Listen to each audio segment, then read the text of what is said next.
Let's do another problem here. Instead of being given a formula, we're given a sequence, and we can see some of the things inside the sequence rather than just the plain old numbers. And so we'd like to come up with a formula for this and test it, and then also ask what's the limit as n goes to infinity. So look at what's going on with these numbers and see if you can write down a formula that kind of captures what's going on, and then come back after you pause the video. All right. So we might have our first guess. The numerator seems to be like something to the 20th. So we do n to the 20th. And then how about the denominator?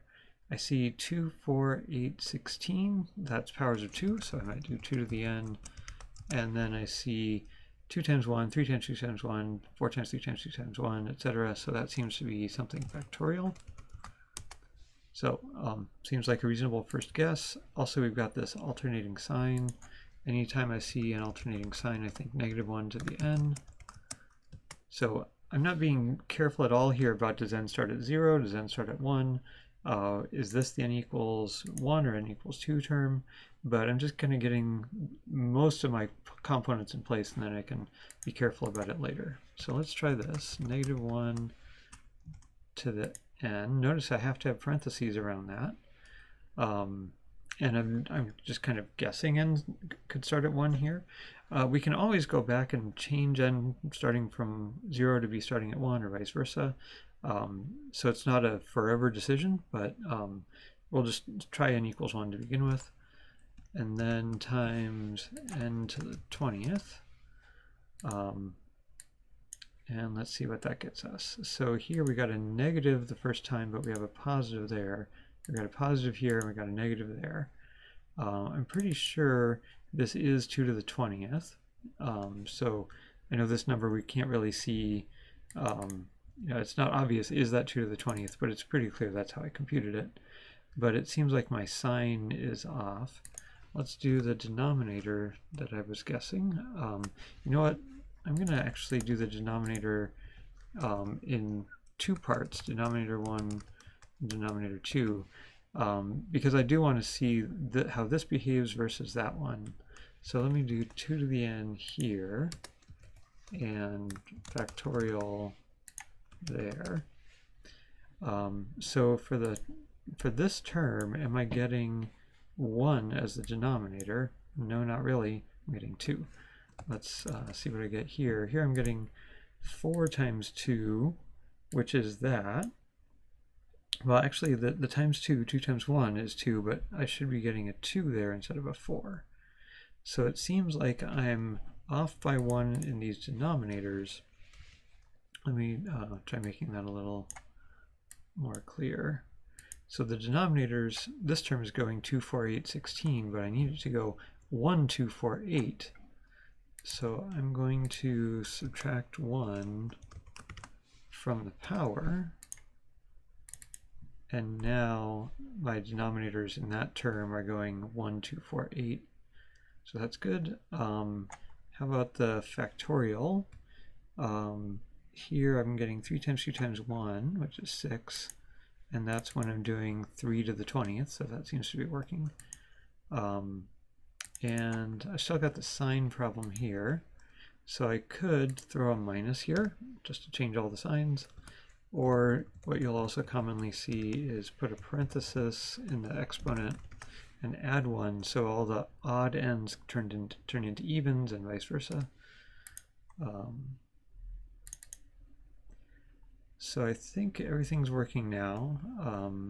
Let's say what's our adjusted guess. It was -1 to the n plus 1 times n to the 20th divided by 2 to the n minus 1 times n factorial, and starting at 1. So that's a reasonable way to do it. And then let's say my numerator divided by this part of the denominator times that one. And what does it look like is happening as n goes to infinity? Well, it is alternating plus and minus. Aside from that, the magnitude, like 10 to the 8th, 10 to the 9th, 10 to the 10th, is getting bigger each time. But remember, we can't always trust the first 5 values or so. So we're get 10 to the 11th, but then 10 to the 10th, 10 to the 8th, 10 to the, wow, that got small quickly. We're down at 80, now we're down below 1. So let's graph all this again.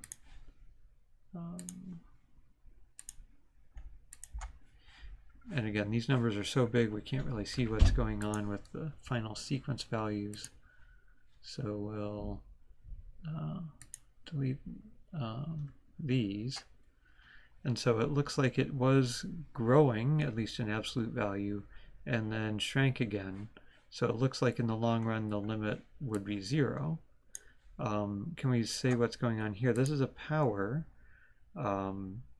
So let's say at like n equals 7, we're getting, ignoring the sign, we're getting 7 times 7 times 7 dot dot dot times 7 20 times. That's 7 to the 20.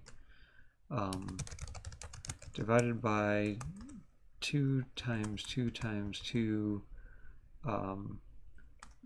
times 2 7 times, or 6 times. So in the long run, you know, if you have n equals 50, you're going to have 2 times 2 50 times versus 50 times itself, 50 times 50 times 50, 20 times. So exponentials actually end up beating polynomials. You might have heard that before. And then we'd have this n factorial, which would be 7 times 6 times 5 times 4 times 3 times 2 times 1. And those leading numbers are again getting bigger and bigger every time. They're going to end up dominating what's going on here. And so that's what's pulling this whole thing back down towards 0. Let's start thinking about what if I wanted to start at n equals 1 and n equals 0 instead of n equals 1. There are times when we have to re-index things to start at 1 instead of 0 or vice versa. So here when n is 1, this negative 1 to the n plus 1 is n to the 2, is negative 1 to the 2, and when n is 1, I'm getting 1 to the 20. So basically, I have to add 1 to n everywhere I see it. So I'd get negative 1 to the n plus 1 times n plus 1 to the 20 divided by 2 to the n plus 1 minus 1 times n plus 1 factorial.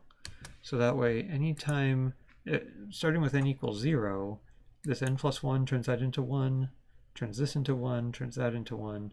And yeah, I could simplify this a little bit, but re-indexing like that is something we sometimes have to do.